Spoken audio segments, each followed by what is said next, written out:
On poursuit ce Lex Inside. La justice écarte la démolition d'éoliennes à Bernag. On en parle tout de suite avec mon invité, Alexia Esquinazi, associée chez CGR Avocat. Alexia, bonjour. Bonjour Arnaud. Dans l'affaire de Bernag, la Cour de cassation a refusé la démolition d'éoliennes à Bernag. Elle met fin à une saga judiciaire depuis 10 ans, depuis plus de 10 ans. On va en parler ensemble. Pour démarrer, pour bien comprendre, avant d'entrer dans le vif du sujet, pouvez-vous nous rappeler la procédure administrative? Oui, bien sûr Arnaud, avec plaisir. Alors, vous avez tout à fait raison, c'est une saga judiciaire qui a duré plus de 10 ans et le volet administratif finalement n'est que le premier opus de cette saga judiciaire. Ce qui s'est passé devant le juge administratif, c'est qu'on a assisté à l'annulation non pas d'un permis de construire, mais de 2 permis de construire qui permettaient précisément la construction de ces 7 éoliennes sur le plateau de Bernag. Un premier permis de construire a été annulé en 2012 et un second permis de construire a été annulé par la juridiction administrative en 2017.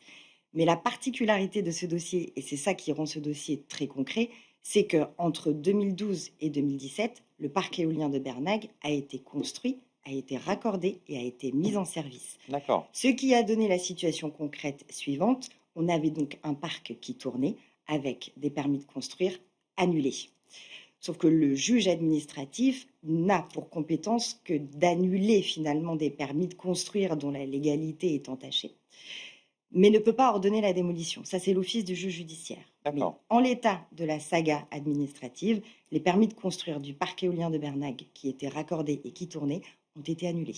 Alors, on va voir sur le plan judiciaire, Oui. qu'est-ce qui s'est passé? Eh bien, sur le plan judiciaire, il y a eu comme un passage de relais. Parce que, comme je viens de vous le dire, le juge administratif, lui, ne peut se borner qu'à annuler les permis de construire. Mais il ne peut pas, si je puis dire, aller jusqu'au bout de sa sanction. Ça, c'est l'office du juge judiciaire.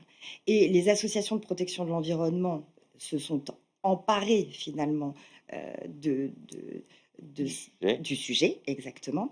Et donc, pour opérer ce passage de relais entre juge administratif et juge judiciaire, c'est la raison pour laquelle, devant le juge judiciaire, ils ont été demandés la démolition du parc éolien de Bernag sur le seul fondement qui existe, l'article L480-13 du Code de l'urbanisme. Pour bien comprendre, c'est quoi le fondement juridique? Alors, ce fondement juridique, c'est une disposition du Code de l'urbanisme qui prévoit que le juge judiciaire a la possibilité d'ordonner la démolition, à condition que soient remplis des critères très exigeants, puisque c'est un outil juridique très fort, hein, c'est une arme de destruction massive dans l'arsenal juridique du juge judiciaire. Et le juge judiciaire doit apprécier 3 conditions cumulatives: un permis de construire annulé, la violation d'une règle d'urbanisme et un préjudice en découlant. Ce n'est D'accord. qu'à ces 3 conditions cumulativement réunies que le juge judiciaire peut ordonner la démolition. Alors, concrètement, comment on est arrivé à cette décision où la Cour de cassation a justement ordonné, a refusé la démolition, du parc éolien? Alors, 2e opus de cette saga judiciaire où nous, côté Bernag, on est passé par toutes les couleurs de l'arc-en-ciel. D'abord, on a, le tribunal de Montpellier, première instance, tribunal judiciaire, qui ordonne la démolition. Et puis ensuite, une cour d'appel qui finalement refuse la démolition en infirmant le jugement rendu en première instance. Et puis une cour de cassation qui décide de casser l'arrêt d'appel et qui ordonne de nouveau la démolition. À ce stade, nous sommes en 2023. D'accord. Il faudra attendre encore 2 ans de plus pour que le 30 avril 2025, la Haute Cour de justice mette un point final à cette saga judiciaire. Et verdict, pas de démolition du parc de Bernag, cassation sans renvoi, la décision est définitive, le parc tourne. Alors pour aller plus loin, je crois que les associations, environnementales faisaient valoir la protection des espèces protégées, c'est bien cela? C'est tout à fait ça, et notamment la présence d'un couple d'aigle royal sur le site. Et effectivement, au moment de l'arrêt de cassation, le tout premier, il y a eu un accident, un aigle qui a été tué. Et on peut penser que c'est ce qui a donné lieu à ce premier arrêt de Cour de cassation défavorable qui a cassé l'arrêt d'appel qui n'ordonnait pas la démolition. D'accord. Qu'est-ce qu'on peut tirer comme enseignement de cet arrêt en définitive? Alors, je dirais que, il y a eu un changement réglementaire assez crucial entre, enfin, pendant toute cette saga judiciaire. Ce qu'il s'est D'accord. passé, c'est que les éoliennes sont passées sous le régime des installations classées pour la protection de l'environnement, ce fameux régime dit ICPE. Quelles conséquences, me direz-vous? Eh bien, cette conséquence, c'est que les éoliennes n'étaient plus soumises à permis de construire, mais étaient désormais soumises à autorisation environnementale. D'accord. Et Et qu'est-ce que ça change? ça change que ce que je vous disais tout à l'heure, c'est que l'outil de l'article L480-13 est un outil de destruction massive, puisqu'il permet d'ordonner le démantèlement. Et donc, ces conditions doivent être appréciées très strictement. C'est-à-dire qu'il faut que le juge constate la violation d'une règle d'urbanisme.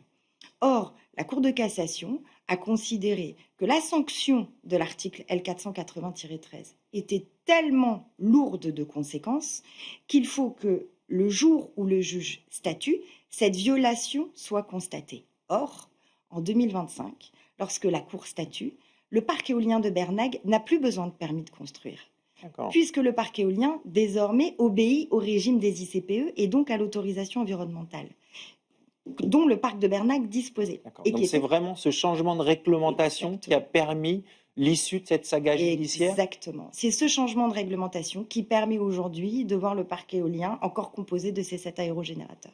Qu'est-ce que ça change pour les porteurs de projets?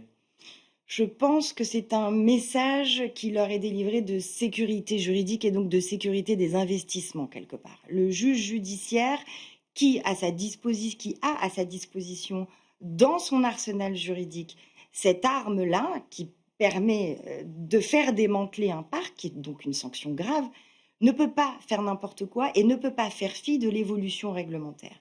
Et donc au jour où il statue, cette violation doit être appréciée avec beaucoup de rigueur.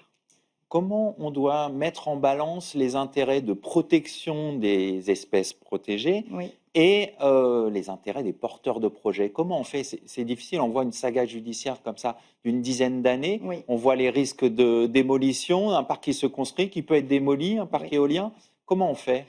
On prévoit en amont les mesures, et c'est ce que font les développeurs par ailleurs, des mesures de protection des impacts environnementaux que l'implantation d'un parc éolien peut générer.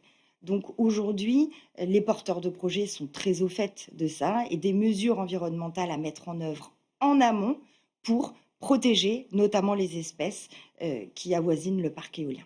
Est-ce qu'il y a d'autres bonnes pratiques à avoir en tête pour sécuriser ces projets?